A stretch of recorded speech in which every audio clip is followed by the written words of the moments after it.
Welcome दोस्तों, future zone coaching centre के online और ऑफलाइन प्लेटफॉर्म पर आप सभी लोगों का स्वागत। मेरे प्यारे विद्यार्थियों, जैसा आप लोगों को विदित है, हम लोग प्रतिदिन करंट अफेयर की एक क्लास लेके आ रहे हैं। उसी कड़ी में अगला भाग आपके साथ वीडियो नंबर 6। तो सभी स्टूडेंट जो हैं ध्यानपूर्वक तरीके से एक एक क्वेश्चन को अच्छे से समझेंगे। मैं इसके लिए यहाँ करंट अफेयर के क्वेश्चन तो होंगे ही, साथ साथ में स्टैटिक जीके के क्वेश्चंस भी आप लोगों को पढ़ाता हूँ। डियर चाइल्ड, जैसा मैंने आपको पहली वीडियो में भी बताया है कि आप लोग जो हैं वीडियो को बहुत धीरे धीरे समझिए, देखिए, स्पीड बढ़ा के मत देखिए, और हर क्वेश्चन को अपनी कॉपी में नोट कर लीजिए, क्योंकि एग्ज़ाम के समय आपकी कॉपी आपके साथ होगी, वीडियो नहीं होंगे। तो सब बच्चों की एक करंट अफेयर की वीडियो कॉपी होनी चाहिए, जो कि आगे भविष्य में आपके काम आने वाली है। जो मैं पढ़ा रहा हूँ ये नवंबर का वीडियो है, नवंबर के क्वेश्चंस आप लोगों को पढ़ा रहा हूँ। जैसे जैसे धीरे धीरे हम लोग बढ़ते चले जाएंगे, दिसंबर आएगा, फिर नवंबर का जैसे ही ख़त्म होगा उस दिन एक लाइव डेमो क्लासेज में लूँगा। जो लाइव डेमो होगी, लाइव क्लास होगी, डेमो नहीं सॉरी, लाइव क्लास होगी, उसमें आप लोगों का टेस्ट होगा कि आप लोगों ने कितना चीज़ें सीखी है मेरी आप एक महीने की मेहनत में, जो मैं स्टैटिक जीके और आपको करंट अफेयर पढ़ा रहा हूँ। ठीक है, तो आइए पहला सवाल आपकी स्क्रीन के ऊपर लेकर आता हूँ डियर स्टूडेंट। और हाँ, सबसे पहले चैनल को लाइक और सब्सक्राइब जरूर कर लेना भैया। कहता है राष्ट्रीय शिक्षा दिवस हर साल कब मनाया जाता है? सर, राष्ट्रीय शिक्षा दिवस दो बातें हैं, एक होता है शिक्षा दिवस, एक होता है शिक्षक दिवस। एक होता है शिक्षा दिवस और एक होता है शिक्षक दिवस। तो यहाँ बात हो रही है राष्ट्रीय शिक्षा दिवस की। कौन सी की बात हो रही है? शिक्षा दिवस। तो राष्ट्रीय शिक्षा दिवस कब मनाया जाता है? सवाल ये आया कि बताइए राष्ट्रीय शिक्षा दिवस हर साल कब मनाया जाता है। तो राष्ट्रीय शिक्षा दिवस जो मनाया जाता है वो हर साल 11 नवंबर को मनाया जाता है। कब मनाया जाता है? 11 नवंबर को मनाया जाता है राष्ट्रीय शिक्षा दिवस प्रत्येक वर्ष। क्लियर? अब यहाँ दूसरी बात जो मैं आपको बताने जा रहा हूँ कि भैया एक आता है, ये किसकी याद में मनाया जाता है? ये राष्ट्रीय शिक्षा दिवस किसकी याद में मनाया जाता है 11 नवंबर को? तो भारत के पहले शिक्षा मंत्री हुए हैं जिनका नाम था मौलाना अब्दुल कलाम आज़ाद। क्या नाम था? मौलाना अबुल कलाम आज़ाद। उनके जन्म दिवस पर मनाया जाता है। मौलाना अब्दुल कलाम आज़ाद के जन्म दिवस पर मनाया जाता है इसको। ठीक है, अब मौलाना अब्दुल कलाम आज़ाद के जन्म दिवस पर तो मनाया जाता है कि आपका शिक्षा दिवस। एक आता है राष्ट्रीय शिक्षक दिवस। कौन सा आता है? राष्ट्रीय शिक्षक दिवस। डियर स्टूडेंट, राष्ट्रीय शिक्षक दिवस कब मनाया जाता है? कोई बच्चा बताएगा? राष्ट्रीय शिक्षक दिवस एनीवन स्टूडेंट? तो ये मनाया जाता है 5 सितंबर को। कब मनाया जाता है? 5 सितंबर। अब आप लोग जानते होंगे 5 सितंबर को क्यों मनाया जाता है। हमारे पूर्व राष्ट्रपति हुए हैं डॉक्टर सर्वपल्ली राधाकृष्णन के जन्म दिवस पर। कौन? सर्वपल्ली राधाकृष्णन के जन्म दिवस पर मनाया जाता है शिक्षक दिवस। अब मुद्दा आता है, अगर हम लोग चले विश्व पे, तो सवाल ये आता है कि विश्व शिक्षक दिवस कब मनाया जाता है? विश्व शिक्षक दिवस, शिक्षक दिवस आपसे पूछा गया भैया विश्व शिक्षक दिवस कब मनाया जाता है? ये मैंने बताया दोनों के दोनों राष्ट्रीय शिक्षक दिवस, शिक्षा दिवस और राष्ट्रीय शिक्षक दिवस। और अभी मैं बात पर कर रहा हूं विश्व शिक्षक दिवस कब मनाया जाता है। तो आपकी स्क्रीन पर आएगा इसका आंसर। कब? 5 अक्टूबर। कब मनाया जाता है? 5 अक्टूबर। इसी के साथ दूसरा एक क्वेश्चन और लेके आता हूं मैं यहीं पे। दूसरा क्वेश्चन क्या आता है? वो कहता है कि बताइए विश्व शिक्षा दिवस कब मनाया जाता है? विश्व शिक्षा दिवस कब मनाया जाता है? विश्व शिक्षा दिवस, विश्व शिक्षा दिवस कब मनाया जाता है? तो ये बच्चे कब मनाया जाता है? 24 जनवरी को। 24 जनवरी को विश्व शिक्षा दिवस मनाया जाता है। अभी भारत की लिटरेसी कितनी है? अभी एनएसओ के अनुसार, नेशनल सैंपल सर्वे ऑर्गेनाइजेशन या राष्ट्रीय सांख्यिकी संस्थान के अनुसार भारत की 2022 में साक्षरता दर कितनी हो चुकी है। सवाल मेरा ये आया, तो इस सवाल का आंसर आता है साक्षरता दर पर, साक्षरता दर 77.7%। कितनी? 77.7% साक्षरता दर होगी, क्योंकि इस वर्ष जो है जनगणना तो हुई नहीं, लेकिन किसके आधार पर? ये एनएसओ के आधार पर आंकड़े के अनुसार बता दिया गया कि साक्षरता दर 77.7% भारत की हो चुकी है। एक यही मैं आप लोगों से पूछता हूं बच्चों कि कंप्यूटर डे कब मनाया जाता है? कंप्यूटर दिवस, कौन सा दिवस? कंप्यूटर दिवस कब मनाया जाता है?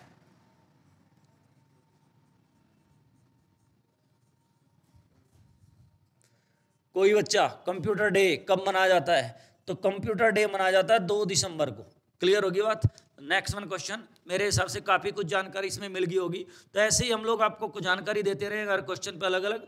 अगला सवाल आपकी स्क्रीन के ऊपर लेके आता हूँ। यस, कहता हाल ही में किस राज्य, रिमूव कर देता हूँ भैया, नोट कर लेंगे सब बच्चे आराम आराम से। वीडियो को रोक रोक के चीज़ें नोट करनी है आप लोगों को एक कॉपी में अपने। आपकी स्क्रीन पर नेक्स्ट क्वेश्चन आया कि हाल ही में किस राज्य के वन विभाग और यूएसआईडी ने ट्रीज आउटसाइड फॉरेस्ट इन कार्यक्रम को लॉन्च किया है? क्या कहता है, कौन सा राज्य है जिसके वन विभाग ने trees outside forest in India कार्यक्रम शुरू किया है? सीधी सी बात है, वनावरण बढ़ाने के लिए, भारत में क्या बढ़ाने के लिए? वनावरण बढ़ाने के लिए ये प्रोग्राम शुरू किया गया है वन विभाग द्वारा।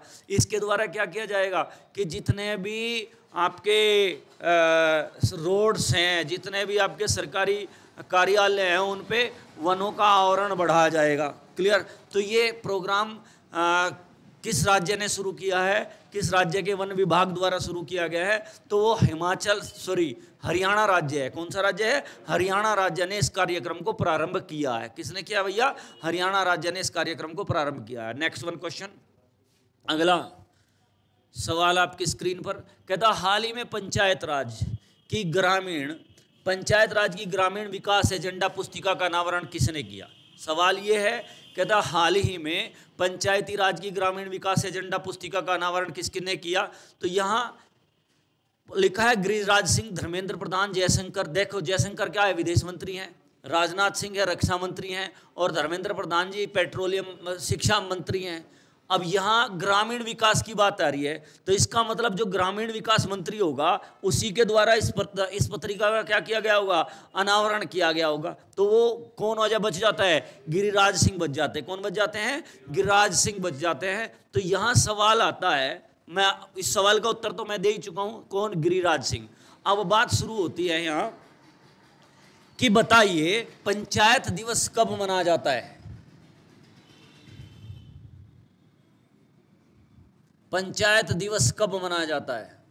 सवाल ये आया मेरा, पंचायत दिवस कब मनाया जाता है? दूसरा सवाल मेरा, पंचायत राज के जनक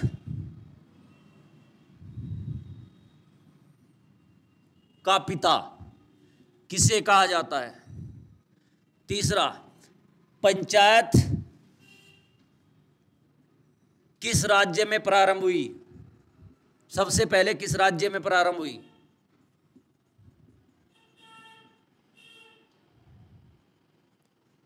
तीसरा सवाल मेरा आता है, पंचायत राज कब प्रारंभ हुआ?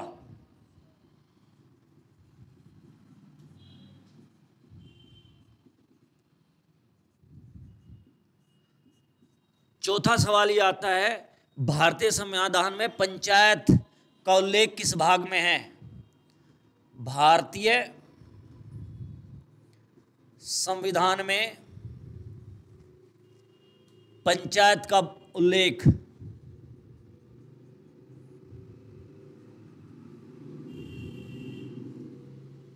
किस भाग में है? ये कुछ क्वेश्चन बताए पंचायत से रिलेटेड। किससे रिलेटेड? पंचायत से रिलेटेड। और एक और इंपॉर्टेंट सवाल, पंचायत को किस संविधान संशोधन द्वारा जोड़ा गया? ग्राम पंचायत को किस संविधान संशोधन द्वारा हमारे संविधान में, कॉन्स्टिट्यूशन में जोड़ा गया?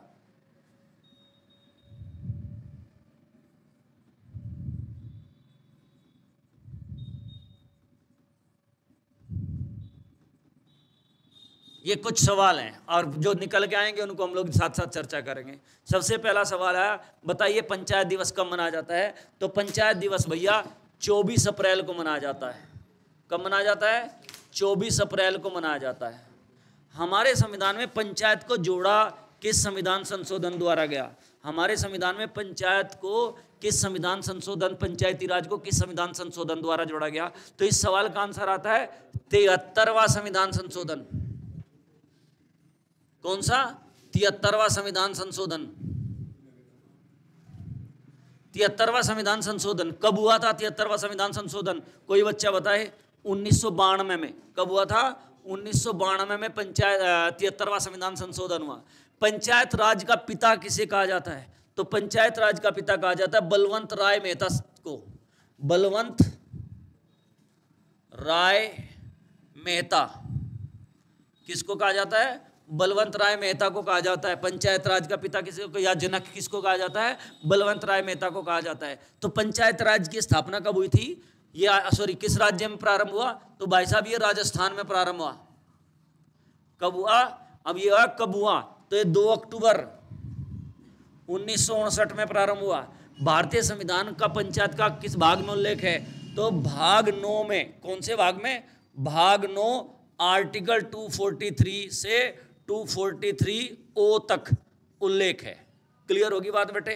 तो ये सब चीजें आप लोगों को क्या कर लेनी है? अपनी कॉपी में नोट कर लेनी है। अब तो छोटा सा मैं पुराने जमाने में बताता हूँ। प्राचीन काल में, ऋग्वैदिक काल में भी क्या होता था? पंचायत होती थी।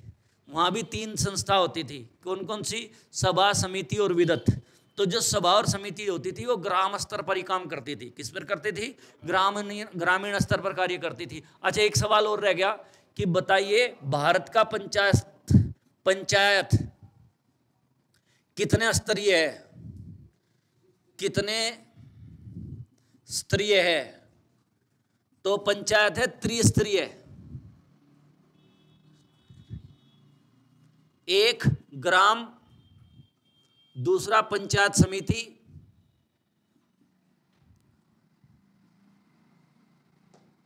और तीसरा है भाई पंचायत समिति के बाद जिला पंचायत। तो 3 लेवल बनाए गए हैं पंचायत के। तो मेरे हिसाब से सफिशिएंट रहेगा। इसको आप लोग नोट कर लेंगे। मोस्ट इंपोर्टेंट क्वेश्चन है आपकी स्क्रीन पर। नया क्वेश्चन नेक्स्ट कहता है, सरकार ने किस देश में दवाओं की गुणवत्ता की निगरानी के लिए एक राष्ट्रीय औषधि डेटाबेस बनाने की तैयारी की है? चलिए नेक्स्ट वन। इनको सब क्वेश्चन को अच्छे से नोट कर लेंगे अपनी कॉपी में बेटे। ये मोस्ट इंपोर्टेंट क्वेश्चंस हैं स्टैटिक जीके के। तो ये सवाल आया, सरकार ने किस देश में दवाओं की गुणवत्ता की निगरानी के लिए एक राष्ट्रीय औषधि डेटाबेस बनाने का निर्णय लिया है? तो ऐसा करने वाला देश कौन सा है? भारत है। भारत क्या कर रहा है कि भारत में बिकने वाली सभी दवाओं के फार्मुलेशन का डेटाबेस तैयार कर रही है। क्लियर होगी बात बेटे? Next one question. अगला सवाल आपकी स्क्रीन के ऊपर, सवाल नंबर 5 कहता, हाल ही में वित्त वर्ष 2023 में रूस किस देश में पिग आयरन, सबसे पहली बात तो पिग आयरन क्या होता है? पिग आयरन होता है कच्चा लोहा। पिग आयरन क्या होता है? कच्चा लोहा। हाल ही में वित्त वर्ष 2023 में रूस किस देश के पिग आयरन का सबसे बड़ा आयातक हो गया है? यानी कि किस देश से कच्चा लोहा रूस सबसे ज्यादा आयात कर रहा है? तो भारत से कर रहा है। कहां से कर रहा है? भारत से कर रहा है। ठीक है नहीं? तो यहां हम लोग चर्चा करते हैं कि कोई लोहा कितने प्रकार का होता है। तो लोहा 3 प्रकार का होता है। कितने प्रकार का होता है? 3 प्रकार का लोहा होता है। एक तो सबसे पहले तो ढलवा लोहा। कौन सा लोहा? ढलवा लोहा, जिसको कच्चा लोहा के नाम से ही जाना जाता है। 3 प्रकार का होता है। पहला ढलवा लोहा,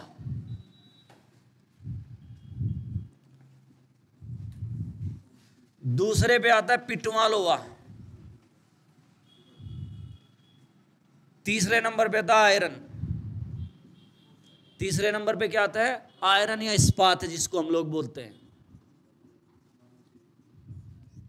ठीक, ये सबसे अशुद्ध लोहा है। ये क्या है? सबसे अशुद्ध लोहा है। कौन सा? ढलवा लोहा।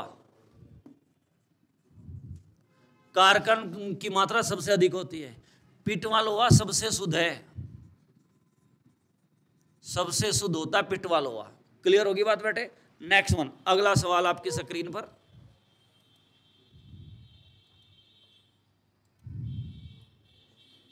यस, हाल ही में केंद्रीय गृह मंत्रालय ने किस राज्य में आनंद और मेहसाणा जिलों में रहने वाले अफगानिस्तान, बांग्लादेश और पाकिस्तान में धार्मिक अल्पसंख्यकों को नागरिकता प्रदान करने की घोषणा की है? वहाँ के कलेक्टर्स को क्या दिया है? आदेश दिया है कि आप क्या करिए, यहाँ जो पाकिस्तान से आए हुए, बांग्लादेश से आए हुए और अफगानिस्तान से आए हुए हैं, उनको क्या दे दीजिए, आप भारत की नागरिकता प्रदान कर दीजिए। तो किस राज्य ने यह आदेश जारी किया है? किसके द्वारा यह आदेश जारी किया गया है? तो यहाँ आप नोट कर लेंगे गुजरात, क्योंकि आप लोग समझे मेहसाणा और आनंद जिले किस राज्य में है? गुजरात में है। तो इस सब तरह का जवाब भी कौन देगा? गुजरात ही देगा। नेक्स्ट वन, यहाँ आप लोग जो प्रथम गृह मंत्री थे सरदार वल्लभ भाई पटेल भी किस राज्य के थे? गुजरात के होते थे। नेक्स्ट वन, अगला सवाल, हाल ही में किस राज्य की सरकार ने ई उपहार पोर्टल सीएम डैशबोर्ड लॉन्च किया है? एक्चुअली में क्या है कि ये हरियाणा के जो मुख्यमंत्री है मनोहर लाल खट्टर जी, उन्होंने एक इस प्रकार का डैशबोर्ड, सभी डैशबोर्ड मतलब क्या, उनके पास में हर राज्य, हर विभाग की सूचना रहेगी, ठीक है, किस राज्य किस विभाग में कितना काम हो रहा है, तो वो एक इस तरीके का डेटाबेस इनके द्वारा क्या किया गया है? तैयार किया जा रहा है। तो इस पोर्टल से ही हर विभाग की क्या की जा सकेगी? तुलनात्मक या समीक्षा की जा सकेगी। नेक्स्ट वन, हरियाणा इस सवाल का आंसर होता है। अगला सवाल, नवंबर 2022 में पृथ्वी से लॉन्च किया गया अब तक का सबसे शक्तिशाली रॉकेट कौन सा है? मोस्ट इंपोर्टेंट, ध्यान से समझना, अब तक का सबसे शक्तिशाली रॉकेट कौन सा है? आपकी स्क्रीन पर क्वेश्चन आ गया होगा। क्या कहता है कि नवंबर 2022 में पृथ्वी से लॉन्च किया गया अब तक का सबसे शक्तिशाली रॉकेट कौन सा है? तो उसका नाम है फाल्कन हैवी। क्या है? Falcon heavy. ये किसके द्वारा लॉन्च किया गया है? क्या हो गया, जो अंतरिक्ष थे इसमें प्राइवेट सेक्टर भी प्रवेश कर चुका है। कौन? प्राइवेट सेक्टर भी प्रवेश कर चुका है अंतरिक्ष में। और आपको बताया जाए, एक व्यक्ति है एलन मस्क। कौन है? Elon Musk. एलन मस्क का नाम सब लोगों ने सुना होगा, क्योंकि इसने ट्विटर को परचेज कर लिया है। क्योंकि इसने क्या कर लिया? ट्विटर को परचेज कर लिया है एलन मस्क ने। तो ये ट्विटर के कारण भी चर्चा में रहा। और अब किस लिए चर्चा में है? क्योंकि इसने दुनिया का सबसे शक्तिशाली रॉकेट क्या करा है? फाल्कन हैवी कहाँ कर दिया है? लॉन्च कर दिया है। किसमें? अंतरिक्ष में लॉन्च कर दिया है। ठीक, अब यहाँ अगर हम लोग बात करें, ये इसकी कंपनी का नाम क्या है? तो इसकी कंपनी का नाम है स्पेस एक्स। स्पेस एक्स इसकी कंपनी का नाम है। और क्लियर, ये जो इसने लॉन्च किया है ये 230 फीट लंबा है। कितना? 230 फुट लंबा है। और इसका भार अगर बात करें 6.38 टन है। 63.8 टन वजनी रॉकेट को कहाँ लॉन्च किया गया है? अंतरिक्ष में इसके द्वारा लॉन्च किया गया है। नेक्स्ट वन क्वेश्चन आपकी स्क्रीन पर। यस बच्चे, हाल ही में किस प्रसिद्ध मलयालम कथा लेखक को केरल सरकार के प्रतिष्ठित थाचन पुरस्कार के लिए चुना गया? देखो ध्यान देना, एक तो यहाँ आपको पता होना चाहिए, आपसे कोई पूछेगा बताइए मलयालम किस राज्य की भाषा है? मलयालम किस राज्य की राजकीय भाषा है? इस बात का पता होना चाहिए। मलयालम जो है केरल राज्य की एक राजकीय भाषा है। वो पूछेगा बताइए मलयालम किस राज्य की भाषा है, तो आप बताओ किसकी है भैया? केरल की राजकीय भाषा है। और एक द्रविड़ भाषा का परिवार का एक ये भाषा है, द्रविड़ भाषा है। राहुल द्रविड़ सुने हैं ना नाम?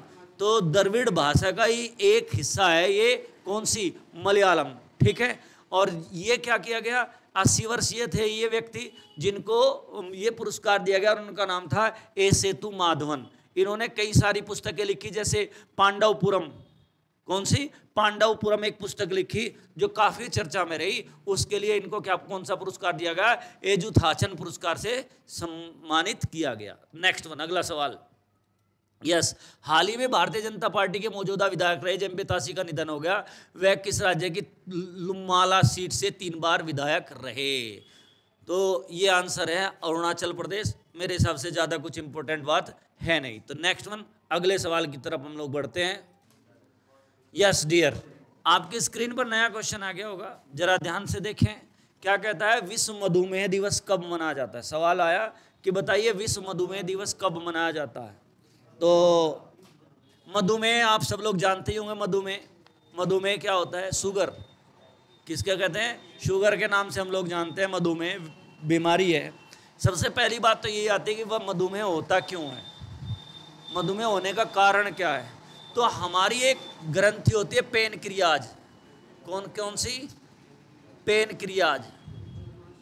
इस पेनक्रियाज ग्रंथि में एक होती है लैंगर हंस दीपिका।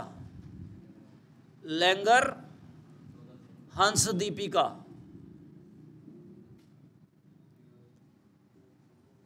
और इन लैंगर हंस दीपिकाओं में भी होती है एक बीटा कोशिकाएं।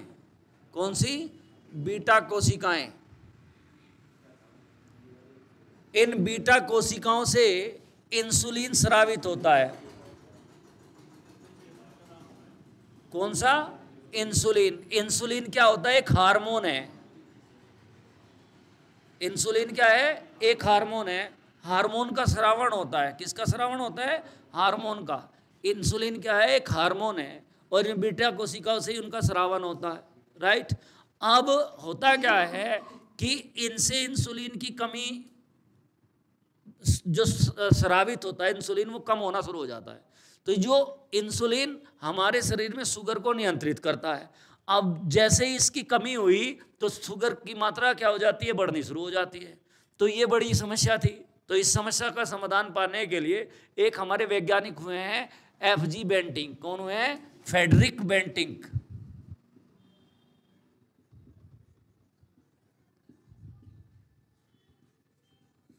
कौन हुए भाई लोगों? Frederick Bentinck. इन्होंने 1921 में, कब? 1921 में इंसुलिन की खोज कर दी। इंसुलिन की खोज कर दी। तो इन्हीं के जन्म दिवस के मौके पर क्या किया जाता है? यहां 14 नवंबर को, कब? 14 नवंबर को प्रतिदिन विश्व मधुमेह दिवस मनाया जाता है। क्या मनाया जाता है? विश्व मधुमेह दिवस मनाया जाता है। यहां बात आती है, ये हुआ विश्व मधुमेह दिवस। बात करता है कि राष्ट्रीय मधुमेह दिवस कब मनाया जाता है? राष्ट्रीय मधुमेह, यानी कि भारत में मधुमेह दिवस कब मनाया जाता है। सवाल आया कि मधुमेह दिवस भारत में कब मनाया जाता है। तो ये 27 जून को मनाया जाता है। कब मनाया जाता है? 27 जून को मनाया जाता है भारत में। अच्छा एक बात बताओ, मधुमेह बीमारी कैसी है? मधुमेह पूछ लेगा, बताइए निम्न में से कौन सी बीमारी आनुवांशिक है? तो मधुमेह आनुवांशिक बीमारी है। कौन सी बीमारी है? आनुवांशिक बीमारी है। ये एक दूसरे से, मतलब माता पिता से बच्चे में भी जाने के इसके चांस होते हैं। मधुमेह बीमारी जो है कैसी है? आनुवांशिक बीमारी है। क्लियर होगी बात बेटे? अब ये डायबिटीज या मधुमेह के 4 टाइप होते हैं। कितने टाइप की होती है? 4 टाइप की मधुमेह होती है। क्लियर होगी बात बेटे? नेक्स्ट वन, इसमें इतना ही सफिशिएंट था। अगला सवाल आपकी स्क्रीन पर ला रहा हूं। यस, कहता बाल दिवस प्रतिवर्ष कब मनाया जाता है? भारत में बाल दिवस प्रतिवर्ष कब मनाया जाता है? भारत में बाल दिवस प्रतिवर्ष कब मनाया जाता है? तो सब लोगों को पता है 14 नवंबर को मनाया जाता है। कब? 14 नवंबर को मनाया जाता है। क्यों मनाया जाता है? चाचा नेहरू अर्थात भारत के प्रथम प्रधानमंत्री जवाहरलाल नेहरू का जन्मदिन था। तब ये जो है 1956 में स्टार्ट हुआ था 14 नवंबर से मनाना। ठीक, 1956 से मनाना स्टार्ट हुआ 14 नवंबर को। उससे पहले बाल दिवस 20 नवंबर को मनाया जाता था। कब मनाया जाता था? 20 नवंबर को मनाया जाता था। जवाहरलाल नेहरू जी के जन्म दिवस पर 14 नवंबर को बाल दिवस मनाया जाता है। नेक्स्ट वन, अगला सवाल आपकी स्क्रीन के ऊपर क्या कहता भाई लोगों? कहता पूर्वोत्तर ओलंपिक खेल। पूर्वोत्तर ओलंपिक खेल मतलब पूर्वोत्तर से मीनिंग ये है कि भारत के पूर्व के जो राज्य है, पूर्व और उत्तर के राज्य है, जिनमें सेवन सिस्टर के नाम से जिन्हें जाना जाता है, किस नाम से? सेवन सिस्टर के नाम से जाना जाता है। असम, मेघालय, मणिपुर, त्रिपुरा, नागालैंड, मिजोरम, ये सब सेवन सिस्टर के नाम से जाने जाते हैं। तो इनको पूर्वोत्तर ओलंपिक खेलों का दूसरा संस्करण शिलोंग में हुआ। शिलोंग किस राज्य की राजधानी है? मेघालय की। मेघालय की राजधानी। वो कह रहा है इसका आयोजन कब से कब तक हुआ? तो 10 नवंबर से 16 नवंबर 2022 तक हुआ। इनमें सर्वोच्च स्थान, आंसर तो ये हो गया, इन पूर्वोत्तर ओलंपिक खेलों में सर्वोच्च स्थान किसको मिला? तो वो मणिपुर को मिला। किसको मिला? मणिपुर। अच्छा, कौन बच्चा बताएगा मणिपुर की राजधानी क्या है? मणिपुर की राजधानी कौन सी है? इम्फाल है। मणिपुर की राजधानी क्या है? इम्फाल। नेक्स्ट वन, सवाल नंबर 2023 में भारत के G20 प्रेसिडेंसी की थीम क्या है? आपको मैं 2 वीडियो में पहले ऑलरेडी पढ़ा चुका हूं। G20 का आयोजन होने जा रहा है भारत के अंदर, 200 स्थानों पर होने जा रहा है। कितने स्थानों पर? 200 स्थानों पर। इस G20 में देशों की संख्या कितनी है भाई? 19। G20 में नाम तो G20 है, लेकिन देशों की संख्या कितनी है? 19। इससे पहले इसकी, अब इस बार अध्यक्षता कौन कर रहा है? भारत। इससे पहली बार अध्यक्षता कौन कर रहा था? इंडोनेशिया। इंडोनेशिया से भारत को मिल रहा है। ठीक है, राजस्थान के जोधपुर से प्रारंभ होने जा रहा है। ठीक, अब ये पूछ रहा है कि 2023 में भारत के G20 प्रेसिडेंसी की थीम क्या है? तो थीम क्या है इसका? One earth, one family, one future. One earth, one family, one future. अर्थात एक हमारे पीएम साहब बोलते हैं वसुधैव कुटुंबकम, कम वसुधैव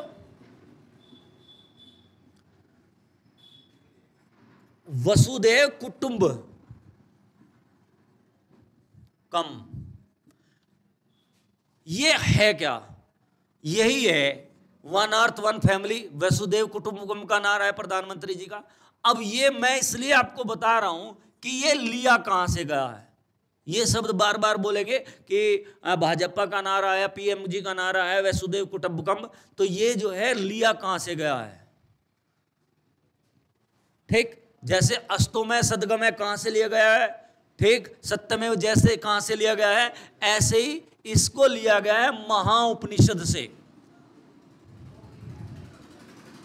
कहां से लिया गया है? महाउपनिषद से लिया गया है। कहां से लिया गया है?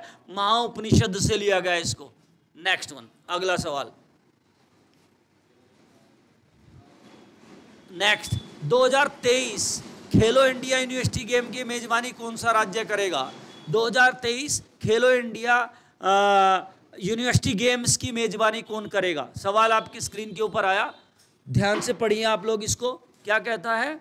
2023 खेलो इंडिया यूनिवर्सिटी। सबसे पहले मेरा सवाल ये है भैया, ये जो यूनिवर्सिटी गेम्स है, इनका प्रारंभ कब हुआ? यूनिवर्सिटी गेम्स का प्रारंभ कब हुआ? यूनिवर्सिटी गेम का प्रारंभ हुआ 2020 में। कब से हुआ? 2020 में। पहले यूनिवर्सिटी गेम 2020 में आयोजित हुए थे। कहाँ हुए थे ये आप लोगों को बताना है। इनका आयोजन 2020 में, जो पहले खेलो यूनिवर्सिटी कार्यक्रम था, इनका आयोजन कहाँ हुआ था? तो इस सवाल का उत्तर आता है उड़ीसा। और उड़ीसा की राजधानी क्या है बच्चों? भुवनेश्वर। उड़ीसा की राजधानी क्या है? भुवनेश्वर। अभी कह रहा है 2023 के खेलो इंडिया यूनिवर्सिटी गेम्स की मेजबानी कौन सा राज्य करेगा? तो इसका जो मेजबानी करेगा वो यूपी करेगा। कौन करेगा? उत्तर प्रदेश करने जा रहा है। कौन करने जा रहा है? उत्तर प्रदेश। और उत्तर प्रदेश का भी कौन सा शहर करने जा रहा है? लखनऊ। अब यहां लखनऊ में लगभग 6000 खिलाड़ियों के रहने की, खाने की व्यवस्था की गई है। लेकिन अगर इनकी संख्या बढ़ जाती है, यानी कि प्रतिभागियों की अगर संख्या बढ़ती है, उसके बाद 2 स्थान और चयनित कर लिए गए हैं। एक तो वाराणसी और दूसरा गौतम बुद्ध नगर। दूसरा कौन? गौतम बुद्ध नगर। गौतम बुद्ध नगर। तो ये 3 स्थान।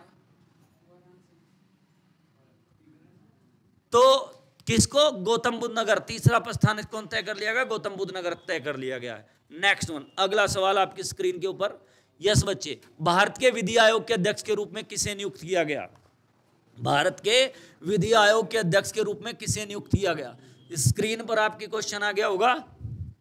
कहता है विधि आयोग के अध्यक्ष के रूप में किसे नियुक्त किया गया? तो यहाँ एक अरविंद कुमार लिखा है, पी संजय कुमार और रूप सिंह गोस्वामी लिखा है। तो इस सवाल का आंसर तो हो जाता है भैया ऋतुराज अवस्थी। कौन हो जाता है? ऋतुराज अवस्थी। तो यहाँ मैं पूछ रहा हूं ये जो ऋतुराज अवस्थी है इनको कौन से विधि आयोग का अध्यक्ष बनाया गया? कौन से नंबर के विधि आयोग के अध्यक्ष हैं? तो लिखे 22वें विधि आयोग के अध्यक्ष हैं। 22वें विधि आयोग के अध्यक्ष कौन बनाए गए? ऋतुराज अवस्थी जी बनाए गए।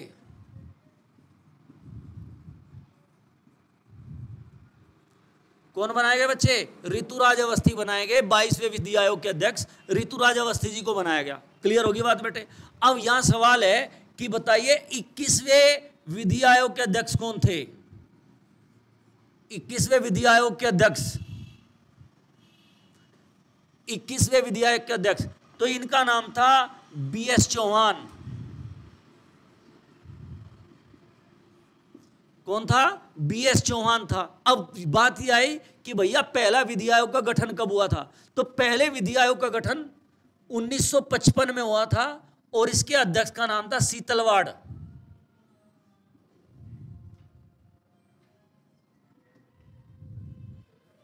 सीतलवाड़, इसके अध्यक्ष का नाम क्या था भैया? सीतलवाड़ था। अब इसका गठन क्या है? एक संवैधानिक संस्था है, ठीक।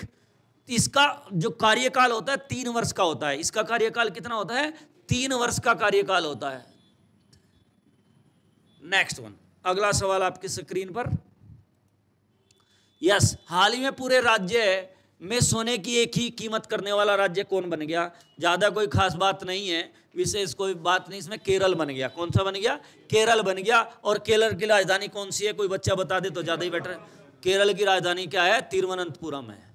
नेक्स्ट वन सवाल, देश में पहली बार किस राज्य की सरकार ने शांति और अहिंसा विभाग की स्थापना की है? शांति और अहिंसा विभाग से मतलब कि ये बार बार राज्यों में झगड़े होते रहते हैं, कम्युनल जो क्राइसिस होते रहते हैं, इनको सुलटाने के लिए एक विभाग ही स्थापित कर दिया जिसका नाम है शांति और अहिंसा विभाग। तो वो कहाँ है? राजस्थान राज्य द्वारा कर दिया गया। किस राज्य द्वारा कर दिया गया? राजस्थान। डी आंसर इस सवाल का आता है। अगला सवाल आपकी स्क्रीन पर कहता है, हाल ही में तोकू एम्बर्ग बर्ड काउंट की मेजबानी किस राज्य ने की? तोकू एम्बर्ग बर्ड काउंट की स्थापना किस राज्य द्वारा क्या की गई? एक ये पक्षियों के लिए एक आयोजन किया गया है। किसके लिए? पक्षियों के लिए एक आयोजन किया गया है। तो इसकी मेजबानी कौन कर रहा है? नागालैंड कर रहा है। तो ये नागालैंड की राजधानी क्या है भाई? नागालैंड की राजधानी कौन सी है? कोहिमा। और आज का अंतिम प्रश्न, आज का अंतिम प्रश्न है, कहता है निम्नलिखित में से किसे भारत में शास्त्रीय भाषा का दर्जा नहीं दिया गया? ध्यान से समझना, भारत में शास्त्रीय भाषा का दर्जा। शास्त्रीय भाषाएं कितनी हमारे इंडियन कॉन्स्टिट्यूशन में? इंडियन कॉन्स्टिट्यूशन में कितनी भाषाएं हैं? 22 भाषाओं का उल्लेख है। कौन सी अनुसूची में? 8वीं अनुसूची में 22 भाषाओं का उल्लेख है। उनमें से कई सारी भाषाएं, मतलब 6 भाषाएं ऐसी है जो जिन्हें शास्त्रीय भाषा का दर्जा दिया गया है। तो 3 तो इनमें ही होंगी, 3 तो इनमें ही होगी। उसने कहा निम्नलिखित में से किसको दर्जा नहीं दिया गया है? तो यहां अगर इस सवाल का आंसर देता हूं तो किसका नहीं दिया गया? बंगाली को नहीं दिया गया। तो इसका मतलब किस किस को दे दिया? संस्कृत को दे दिया, उड़िया को दे दिया, तमिल को दे दिया, मलयालम को दे दिया, तेलुगु को दे दिया और कन्नड़ को दे दिया। तो 6 भाषाओं को 2019 तक शास्त्रीय भाषा का दर्जा प्रदान किया जा चुका है। जो मोस्ट इंपोर्टेंट क्वेश्चन, ये आज का अंतिम प्रश्न था। सभी बच्चे वीडियो को लाइक करें, शेयर करें और चैनल को सब्सक्राइब करना ना भूलें और बेल आइकन को अवश्य दबाएं और शेयर करें। नेक्स्ट कल क्लास होगी आप लोगों की, आगे बढ़ेंगे। धन्यवाद, थैंक यू।